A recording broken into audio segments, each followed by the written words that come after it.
Esplanade des mosquées. Nouveau heurt ce lundi matin entre fidèles palestiniens et policiers israéliens. Plusieurs centaines de blessés, annonce le Croissant Rouge palestinien. La tension ne retombe pas à Jérusalem-Est après une nouvelle nuit de face-à-face.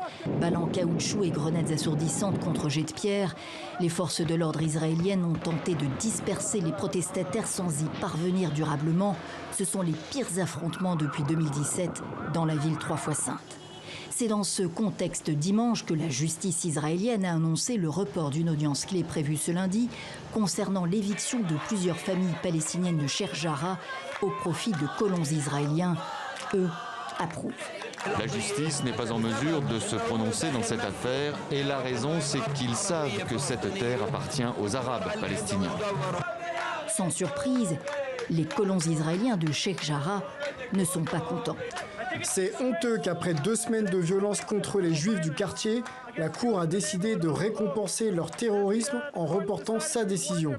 Aux colons qu'il a toujours soutenus, le Premier ministre israélien le réaffirme. La colonisation va se poursuivre dans la ville unilatéralement proclamée capitale d'Israël, non reconnue internationalement, et que les Palestiniens revendiquent également pour capitale. Le problème n'a jamais été réglé. Alors que chaque nation construit sa capitale, nous avons aussi le droit de construire à Jérusalem. Benyamin Netanyahou lance également un avertissement au Hamas et au djihad islamique qui ne reconnaissent pas l'État hébreu et qui ont jeté tout leur poids derrière les Palestiniens de Sheikh Jarrah. La situation à Jérusalem-Est inquiète. Le Conseil de sécurité de l'ONU l'a inscrite à son ordre du jour ce lundi à la demande de la Tunisie.